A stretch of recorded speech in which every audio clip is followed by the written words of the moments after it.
Welcome to Securing America with me, Frank Gaffney, the program that's a kind of owner's manual for protecting the country we love against all enemies, foreign and domestic, to the glory of God and His kingdom. We're going to be talking about one of the most important aspects of what is not so good here on Earth at the moment, part of the kingdom to be sure, but a part that is in trouble. That is the part that is being either misruled or under assault of one kind or another by the Chinese Communist Party. We're going to be having this conversation with both of our guests today on the anniversary, as we tape, of the Tiananmen Square Massacre 37 years ago. It is often described as narrowly confined to that famous square in Beijing, but in fact, when the Communist Party cracked down on demonstrators, pro-freedom demonstrators who constructed a replica, really, of the Statue of Liberty, they went after untold numbers of Chinese elsewhere around the country who were similarly demonstrating, but not in so prominent a place. The question that I particularly am anxious to discuss with our first guest is what happened on that occasion, what happened in its immediate aftermath, and what have we been doing pretty much ever since as a government, as a country, and with what effects. Our guest is an incredibly important contributor and highly valued one to this program each week. His name is Rod Martin. Rod, if he still requires an introduction, is a serial and very successful entrepreneur going back to his time as a key member of the PayPal Mafia, Peter Thiel's operation with Elon Musk, actually at the time. He has subsequently done a lot of interesting things, including with the Southern Baptist Convention, but of particular note these days is his output at rodmartin.org. He has there the Rod Martin Report, which I strongly encourage you to subscribe to for some of the most important insights into developments involving, yes, China oftentimes, but an awful lot of other very, very interesting things, either by Rod himself or sometimes with co-authors or guest authors. It's a particular delight to have him with us because he's been thinking hard about China and writing copiously about it. We'll talk with him in this block about sort of retrospective to the present moment, and the next one about where we are going from here. Rod, welcome back, my friend. It's always great to have you with us. Good to be here. Especially, excuse me. Rod, let me ask you to reflect on what happened 37 years ago today as we're taping, both in Tiananmen and more generally at the hands of the Chinese Communist Party. Well, it was especially interesting from my point of view. If we're going to reflect, I was studying Mandarin at the time. And so our class, of course, was riveted by this. It was about half American and half Chinese exchange students. And the professor was Chinese and very much a communist. And it was a fascinating moment from that point of view. The whole world's holding its breath. But you have to understand the context that people tended to miss at the time and definitely miss in retrospect, which is this is happening at the same time that you're having the East Bloc collapse. Now, the Berlin Wall hadn't fallen quite yet, and there's still a lot of things to happen in that process, but the Chinese communists looked at what was happening in Russia and in Eastern Europe, and it just said, not here, no chance. and they cracked down, and in the bloody fashion that I think a lot of us honestly expected from Mikhail Gorbachev. It did not have to go the way that it did in Eastern Europe. It could have been very different. The Soviets could have behaved in the way that the CCP did, and any other Soviet leader would have. I don't think there's any question about that. And it became clear that the August 1991 coup plotters were seeking to do exactly that. So it was a very dangerous moment. It was an exhilarating moment when they put up a Statue of Liberty in Tiananmen Square, and all these unarmed, peaceful protesters, you know, standing in front of tanks and doing all these incredible things to try to bring fruitful change. And, unfortunately, it worked out that their compatriots were much more successful in Europe than in Asia, but they tried, they were heroic, and they deserve our remembrance. Rod, there's so many interesting things you said there. It's fascinating to think of you at university at the time, Yeah. studying Mandarin, and that it was a Chinese communist who was doing the teaching, Oh, and there were a yes, lot of he Chinese was a students in the mess. class. I mean, these are tells, it seems to me, about what might be wrong with how we've been conducting ourselves with respect to Confucius Institutes, for example, on our college campuses and the like. But more to the point, what's interesting about that proposition that another Soviet leader might have responded differently, and indeed they might have. Gorbachev was doing it in the midst of the Reagan takedown of Yes. the old Soviet Union. I mean, he started under Reagan, and then it finally came completely a cropper under George H.W. Bush. His options were somewhat limited, I think, is the truth of the matter, and this has real bearing on what we're going to talk about next, which is the CCP.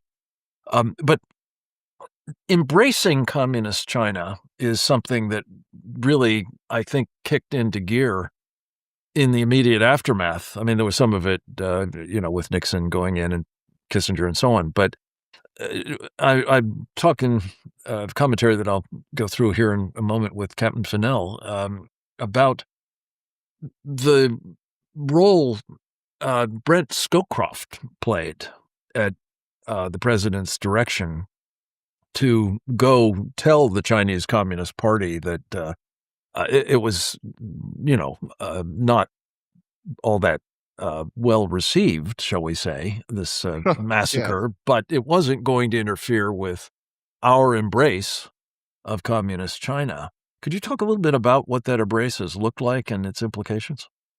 The immediate context made some sense. I disagree with the decision, of course. Nevertheless, as I said, the Berlin Wall had not yet fallen. There are a lot of things being decided in Europe, and the Soviets are the principal geopolitical enemy. They're the ones bent on ruling the planet and destroying us to do so. And Reagan and Bush were very, very clear on who the enemy was.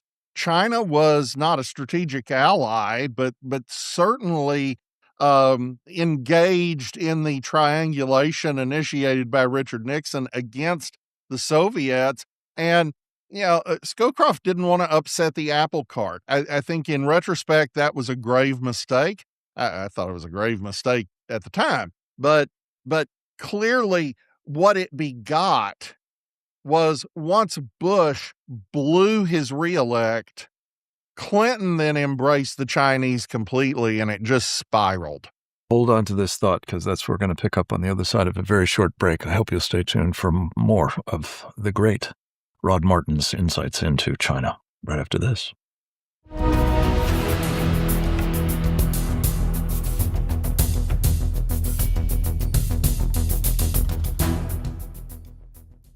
Welcome back. We're talking with Rod Martin, and we're going to talk very fast with Rod Martin because we've got a lot of things that we want to cover in only 9.5 minutes.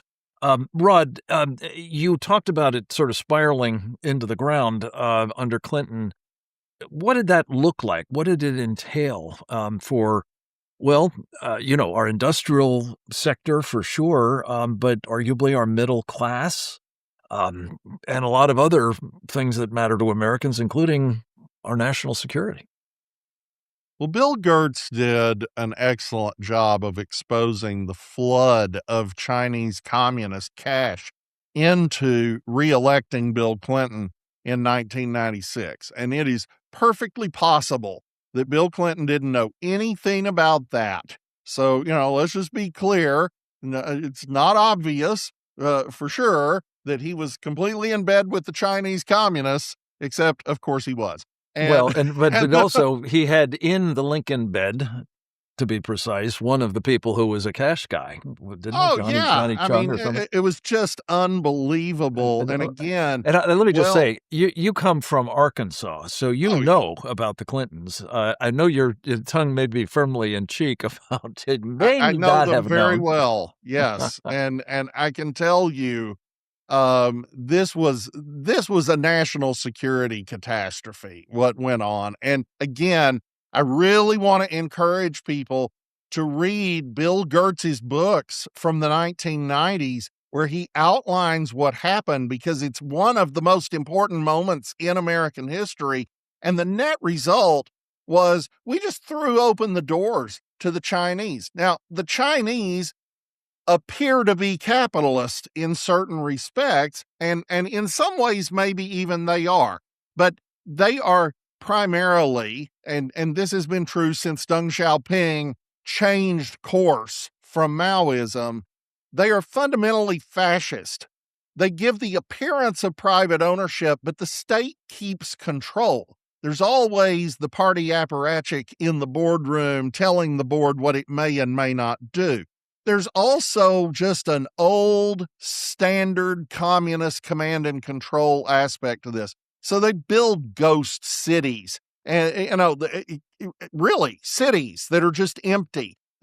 Build it from scratch. Oh, we're going to move all the population from this ancient city into this more modern city. Well, no, they're not moving, but it wouldn't matter because you are vastly devaluing real estate prices every time you do this. On the other hand, you're boosting construction, you're boosting output, you're doing all kinds of things that in the short term make your economy look bigger than it is and attract tons of foreign direct investment. And the Chinese have kind of hit the end of the road on that. That isn't working as well as it did. But You can only.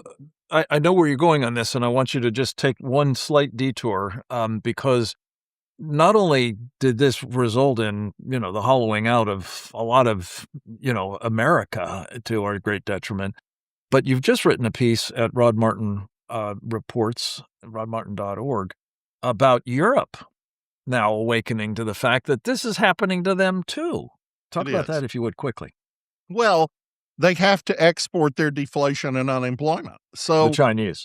the Chinese do. So they dump shocking amounts of stuff at much below cost so that they can drive American and now European industry under.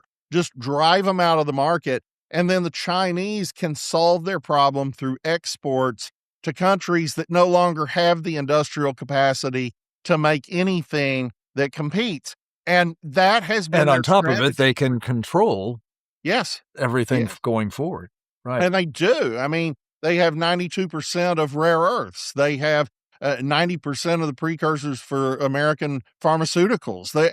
It is just staggering what Clinton started. And I'm not going to blame that on Scowcroft, but he's kind of the beginning of some of it. I blame it And on Kissinger to begin with, honestly, but and the Scowcroft was Europeans, his poodle. yeah, and the Europeans did not take Trump seriously on any of this. So they're set up. I mean, at the rate they're going, Germany is just going to deindustrialize over the next decade, and that is not, in the words of the French planning agency, that is not Schumpeterian creative destruction. It's just deindustrialization. And the Europeans are starting to wake up to it. Got to hand it to the French. They're seeing it better than the Germans are. But there's a real debate now. What are we going to do to stop this? Okay, so this brings me to where you were headed before the detour. Talk about Scott Bessent, the U.S. Treasury Secretary under President Donald Trump in his second term, and what role you think he might be playing based upon some of his prior experience. Look, I love Trump's second-term cabinet. What an amazing group of people, including a couple we've lost. Pam Bondi is wonderful, and we're praying for her with her cancer diagnosis. Tulsi Gabbard, incredible, praying for her husband with his cancer diagnosis. But we've got an all-star team. Pete Hegseth, Marco Rubio, all these guys are amazing. Susie Wiles. And then here is Scott Bessent, who may be the best of the best. I mean, this guy is a brainiac, and it's important to understand that Trump didn't pick any of these people randomly. This is not just another Wall Street guy. This guy was the head of the London office of Soros Fund Management back when Soros broke the pound. This guy broke the Bank of England, and Donald Trump picked him for Treasury Secretary. Now, why would he do that? Well, all of those contradictions I just described exist in China in an irreconcilable way. They need to simultaneously strengthen and weaken the yuan. And you can't do both. They need desperately to export their deflation and export their unemployment.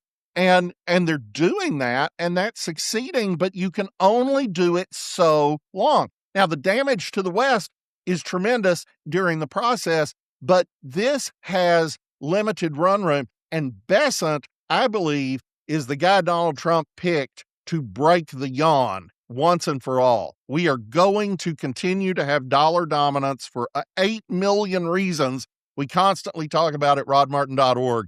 But I think Bessent is there on a mission to finish off the Chinese currency in a way that hastens the decline and ensures that we have the sort of situation we saw in the Soviet Union in the late 80s, where they could act aggressively, but they felt the need not to. That seems to be the centerpiece of the Trump foreign policy from all points of view.